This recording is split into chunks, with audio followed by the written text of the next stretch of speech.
আসসালামু আলাইকুম রহমতুল্লাহ, welcome back to fluid mechanics. তো আমরা পড়তেছিলাম হচ্ছে সারফেস টেনশন নিয়ে। তো এখন পড়বো হচ্ছে আমরা pressure inside water droplet. Pressure inside water droplet, inside a water droplet. তো আমরা একটা ওয়াটার ড্রপলেট চিন্তা করি, যেটা ধরি হচ্ছে একটা ওয়াটার ড্রপলেট, মোটামুটি একটা ফুটবল সাইজের বড় ধরনের ওয়াটার ড্রপলেট। আচ্ছা, যাই হোক, যায়। তো ওয়াটার ড্রপলেট এটা তো 3 ডাইমেনশন একটা জিনিস, আমি 2 ডাইমেনশন আঁকতে পারতেছি। 3 ডাইমেনশন আঁকার আসলে একটু কঠিন আঁকাটা, তো তবু আমি চেষ্টা করি। আরেকটা দিই না, যেটা হচ্ছে আমার ধরি একটু ভিতর দিয়ে দিলে সুবিধা। ধরি এটা হচ্ছে আমার একটা ওয়াটার ড্রপলেট, রাইট? তো এখন আমরা জানি হচ্ছে কি সারফেস টেনশন ডেভেলপ হয় কোথায়? ফ্রি সারফেসের যে লিকুইডের ফ্রি সারফেস। এখন তাহলে ফ্রি সারফেস কোথায়? এটা হচ্ছে এই পুরোটা হচ্ছে ফ্রি সারফেস লিকুইডের। মানে একটা পুরো, যদি একটা ওয়াটার ড্রপলেটটাকে একটা স্ফেয়ার চিন্তা করি, তো স্ফেয়ারে যে পুরো বাইরে যে এরিয়াটা আছে, এই পুরো এরিয়াটাই কিন্তু একটা ওয়াটার ড্রপলেটের জন্য তার কি ফ্রি সারফেস। ঠিক আছে? তো এখন যদি আমরা এটা বরাবর একটা সেকশন চিন্তা করি, এবার আবার একটা সেকশন চিন্তা করি, কেটে নিলাম ধরি, তাহলে কেমন হবে ব্যাপারটা? তাহলে নিশ্চয়ই ব্যাপারটা এমন হবে যে আমার, আচ্ছা আমি একটু লাল কলম দিয়ে আঁকবো নাকি কালো কলম দিয়ে আঁকবো? ধরি কালো কলম দিয়ে আঁকি। তো এই অর্ধেক থাকবে এরকম, আর যদি চিন্তা করি, যদি দেখাতে চাই, ঠিক হইলো? অর্ধেক কেটে নিচ্ছে একটা ওয়াটার ড্রপলেট, বোঝা যাচ্ছে? আচ্ছা, মোটামুটি ধরি এই যে বরাবর কেটে নিচ্ছে একটা ওয়াটার ড্রপলেট। আচ্ছা, একটু ভালো করে দিই নাকি? আঁকাকিতে দুর্বল, মুসিবত। হ্যাঁ, ধরে এটা হচ্ছে অর্ধেক ওয়াটার ড্রপলেট, অর্ধেকটা। তো এই ওয়াটার ড্রপলেটে যদি আমার ডায়ামিটারটা হয় ডি, ওয়াটার ড্রপলেটের ডায়ামিটার যদি ডি হয়, তাহলে এখানে অবশ্যই এটুকু ডি লিখতেছি না। তাহলে এই যে আমি সারফেসটা কেটে নিচ্ছি, সারফেস বরাবর কি ছিল আমার? ছিল হচ্ছে সারফেস টেনশন। এই যে যেখানে কাটছি আমরা, তো এই বরাবর ছিল হচ্ছে আমার সারফেস টেনশন। এইগুলা বরাবর ছিল আমার সারফেস টেনশন, যেটাকে আমরা কি সিগমা দ্বারা প্রকাশ করতেছি, সিগমা। এখন ওয়াটার ড্রপলেটের ভিতরে একটা কি, যেহেতু পানি আছে, মানে ওয়াটার আছে, তো এটার মধ্যে নিজস্ব একটা প্রেশার থাকবে, ইনসাইড একটা প্রেশার। তো ইনসাইড প্রেশারটাকে যদি আমরা চিন্তা করি হচ্ছে পিআই, ইনসাইড প্রেশার। আর ওয়াটারটা চিন্তা করি যে অ্যাটমসফিয়ারে এসে আছে, তাহলে অ্যাটমসফিয়ার প্রেশার বাইরে কি পিও চিন্তা করি, তাহলে এখানে প্রেশার ডিফারেন্স ডেল পি যেটা আমরা বলছি, সেটা কি হবে? পিআই মাইনাস পিও। ঠিক আছে? তো আমরা অ্যাটমসফিয়ার প্রেশার, যদি আমরা এখানে গস প্রেশার চিন্তা করি, তাহলে আমরা স্বাভাবিকভাবে এটা মানে সহজ করার জন্য জাস্ট এটা চিন্তা করি হচ্ছে P minus zero is equal to কি পি। মানে যদি আমরা গস প্রেশার চিন্তা করি, এখানে অ্যাটমসফিয়ার প্রেশারটাকে মানে এটা রেসপেক্টে চিন্তা করি, তাহলে ভিতরে কি প্রেশার আছে? আসছে আমার পি প্রেশার আছে। তো আমরা জানি প্যাসকেলের সূত্র থেকে প্রেশার কি একটা মানে লিকুইডের মধ্যে কিন্তু চারদিকেই ছড়ায় যায়। ঠিক আছে? মানে ফ্লুইডের মধ্যে প্রেশার চারদিকে ছড়া যায়। তো এখন যেহেতু আমি এই বরাবর কেটে নিচ্ছি সেকশনটা, তো আমার কিন্তু এখানে সারফেস টেনশনটা আছে এই বরাবর, বা হরিজন্টাল বরাবর চিন্তা করি যে হরিজন্টাল বরাবর, তাহলে আমার এখানে হরিজন্টাল বরাবর যে আমার প্রেশারটা থাকবে, এই হরিজন্টাল বরাবর প্রেশারের যে একটা ফোর্স থাকে, প্রেশারের ফোর্স, সেইটা কিন্তু আমার এই সারফেস টেনশনের যে ফোর্স, এটা কিন্তু ব্যালেন্স করবে। ঠিক আছে? আমরা চিন্তা করি, তাহলে এটা হচ্ছে আমি ভিতরে আছে হচ্ছে প্রেশার পি, তাহলে এই প্রেশার পি একটা কি প্রেশার ফোর্স দিবে, এটা থেকে ভিতরের দিকে দিচ্ছে, আর কি সারফেসে দিচ্ছে হচ্ছে এই পাশে। তো দুটো ব্যালেন্স হয়ে যাবে, যেহেতু এখানে আমার কোনো মোশন নাই। তো এখন যদি আমরা দুইটা ফোর্স ক্যালকুলেশন করি, তো প্রথমে আসি হচ্ছে আমার প্রেশার ফোর্সটা। এখানে প্রেশার ফোর্স কত? প্রেশার ফোর্স, তো আমরা জানি যে প্রেশার চারদিকে ছড়ায় পড়ে, কিন্তু যখন আমরা প্রেশার কোনো একটা সার্টেন ডিরেকশনে নেই, নির্দিষ্ট একটা ডিরেকশনে নেই, তখন কিন্তু প্রেশার ফোর্স ক্যালকুলেশন করতে হয় এইভাবে, যে আমার প্রেশার টাইমস হচ্ছে ওই ডিরেকশনে এরিয়ার প্রজেকশন। ঠিক আছে? একটা সার্টেন ডিরেকশনে নিতে হলে আমাকে ওই ডিরেকশনে এরিয়ার প্রজেকশন নিতে হবে, কারণ যেহেতু আমরা জানি প্রেশার চারদিকেই ছড়ায় পড়ে, তো নির্দিষ্ট দিকে নিতে হলে আমাকে এই এরিয়ার প্রজেকশন। তাহলে এখানে এদিকে এরিয়ার প্রজেকশন কি? এই এরিয়াটা, তাহলে এই এরিয়াটা কতটুকু হবে? পাই বাই 4 ডি স্কোয়ার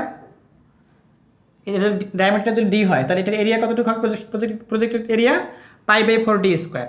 তো এটা হচ্ছে আমার প্রেশার ফোর্স, এক নাম্বার ধরতে পারি।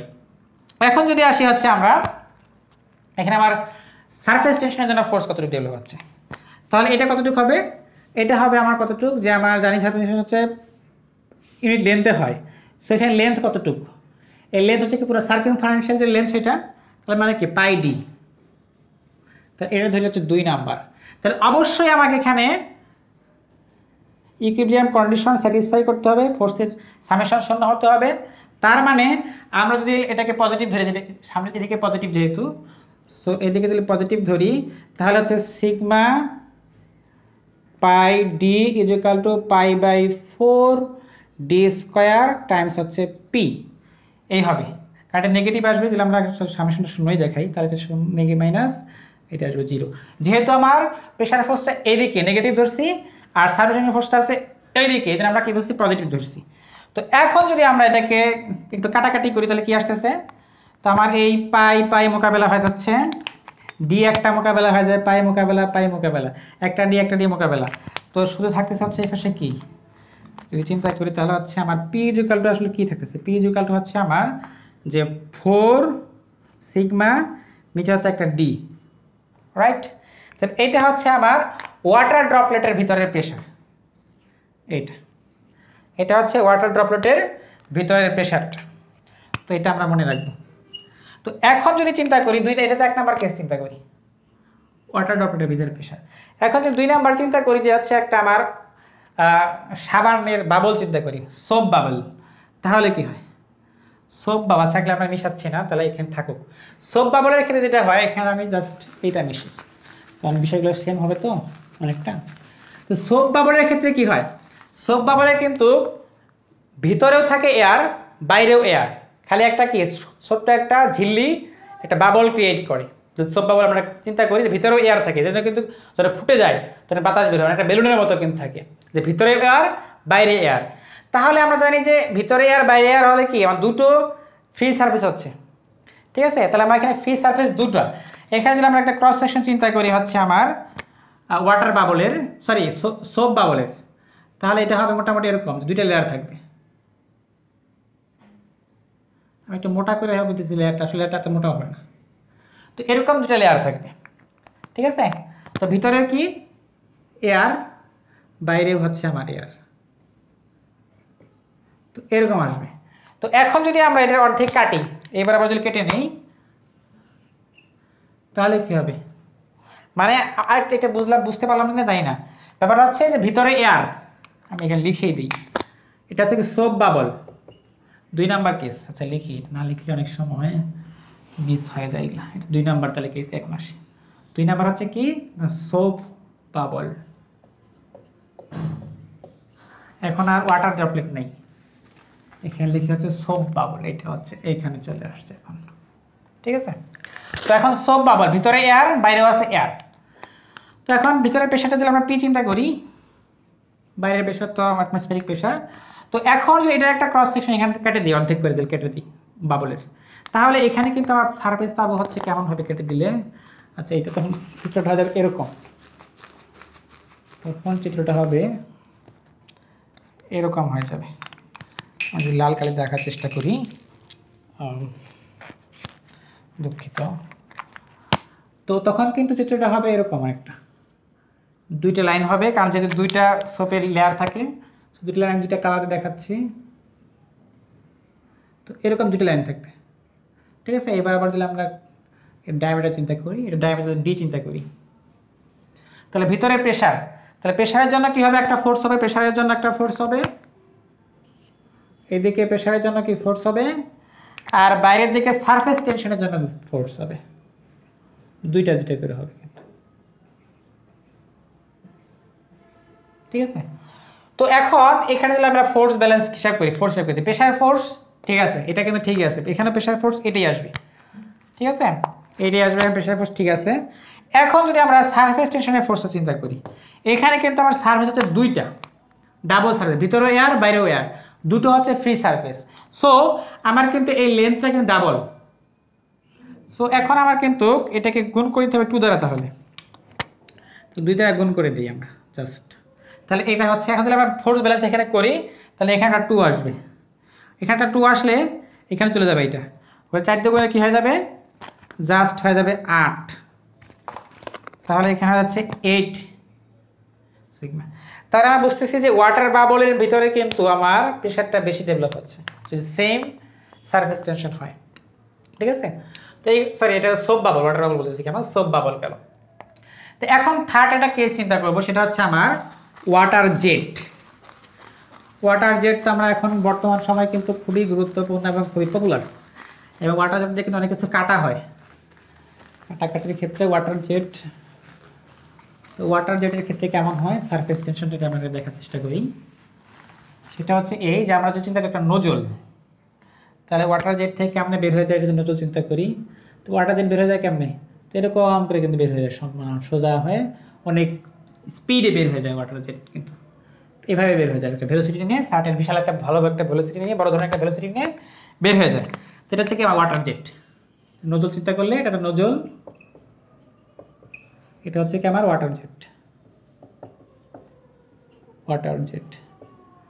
তো এখন আমরা এখানে শোক কৃতার আগে এখানে 3 নাম্বার কেস দেই, আর এখানে হচ্ছে আমার লিখি হচ্ছে সোপ বাবল না, এটা লিখেছে ওয়াটার জেট, তাহলে হচ্ছে water jet, water jet. So এখন যদি এটার আমরা একটা জাস্ট একটা ভিউ নেই তাহলে কেমন হবে, একটু অংশ নেই, মানে ওয়াটার জেটের একটু অংশ নিলাম, তো যদি নেই একটু অংশ তাহলে মোটামুটি ওয়াটার জেট তো সিলিন্ড্রিক্যাল আকৃতির হয়, তো এরকম হবে, তো মোটামুটি এরকম হবে। তো ধরে এটা যে লেন্থ হচ্ছে আমার এল, এটা ডায়া ধরি হচ্ছে আমার ডি, ছোট হাতের ডি ধরি কারণ ছোট ডায়া হচ্ছে ডি। তো এখন যদি এটা আমরা একটা এই বরাবর কাট সেকশন চিন্তা করি, এই বরাবর যদি কেটে নেই নিচে একবারে কেটে নেই, তাহলে অর্ধেকটা যদি চিন্তা করি তাহলে কেমন হবে, তাহলে মোটামুটি এমন হবে যে আমি যদি চিন্তা করি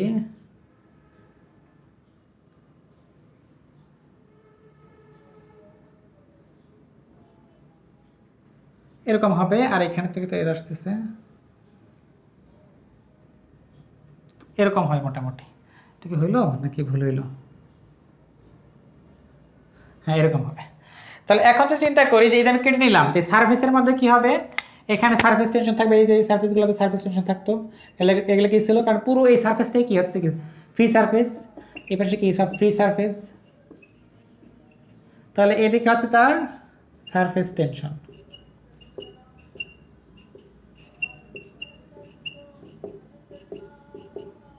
এই যে যেখানে কাটছি আমরা এটা হচ্ছে সারফেস টেনশন। তো এই হচ্ছে ব্যাপার। তো এখন আর ভিতরে কি আছে, প্রেশার, যে ওয়াটারের মধ্যে কি আছে, ইনসাইড প্রেশার আছে, যেটাকে এই দিকে গোটা দিকে পি কাজ করতেছে। এখন যদি আমরা এখানে একটা ফোর্স চিন্তা করি, প্রেশার ফোর্স, তাহলে এখানে প্রেশার ফোর্স কত হবে, নিচে যদি চিন্তা করি প্রেশার ফোর্সটা কত, তাহলে প্রেশার ফোর্স এখানে হচ্ছে আমার প্রেশার ফোর্স, তাহলে যদি এফ পি চিন্তা করি এটা হচ্ছে আমার কত, প্রেশার ফোর্স আমরা জানি হচ্ছে প্রেশার টাইমস হচ্ছে কি এরিয়া, তো এখানে প্রেশার হচ্ছে পি টাইমস এরিয়া কত, এখানকার এরিয়াটা হচ্ছে কি, এটা লেন্থ হয় এল আর ডায়ামিটার হয় ডি, এটা কি লেন্থ হচ্ছে আমার এল, ডায়া হচ্ছে আমার ডি, ঠিক আছে। তো এখানে তাহলে কি হবে, ডিএল হবে, সরি ছোট হাতে ডি লিখছি, ছোট হাতে ডি তাহলে দিই, তাহলে হচ্ছে আমার কি ডি এল, এটা হচ্ছে এরিয়া, এটি হচ্ছে কি আমার আসলে এরিয়া, তো এটা হচ্ছে আমার প্রেশার ফোর্স। এখন যদি আমার সারফেস টেনশনের জন্য ফোর্সটা চিন্তা করি তাহলে কতটুকু হবে, সারফেস টেনশন ফোর্স, সারফেস টেনশনের জন্য যে ফোর্স, এটা যদি ক্যালকুলেট করি এফ সারফেস এফ এস, তাহলে কি হবে, তাহলে হচ্ছে সিগমা, এটা লেন্থ, লেন্থ কতটুকু হচ্ছে এখানে, লেন্থ হচ্ছে কি এখানে টোয়াইস এল, এই পাশে একটা এই পাশে একটা, সো টোয়াইস এল লেন্থ আমার, সো টোয়াইস এল লেন্থ, ঠিক আছে। তো এখন যদি আমরা এটা ব্যালেন্স করি তাহলে কি আসে, ব্যালেন্স করলে অবশ্যই আমার এখানে আমাকে summation of A equal to 0 হতে হবে, তাহলে এক্ষেত্রে আমি যদি ক্যালকুলেশন করি তাহলে কি আসতেছে পি ডিএল, এটা হচ্ছে এইদিকে তাহলে নেগেটিভ, প্লাস সিগমা টোয়াইস এল ইজিক্যাল টু 0। তাহলে এল এল মোকাবেলা থাকে কি পি ইজিক্যাল টু, নিচে হচ্ছে কি তাহলে ডি যদি লেখা থাকে তাহলে নিচে ডি।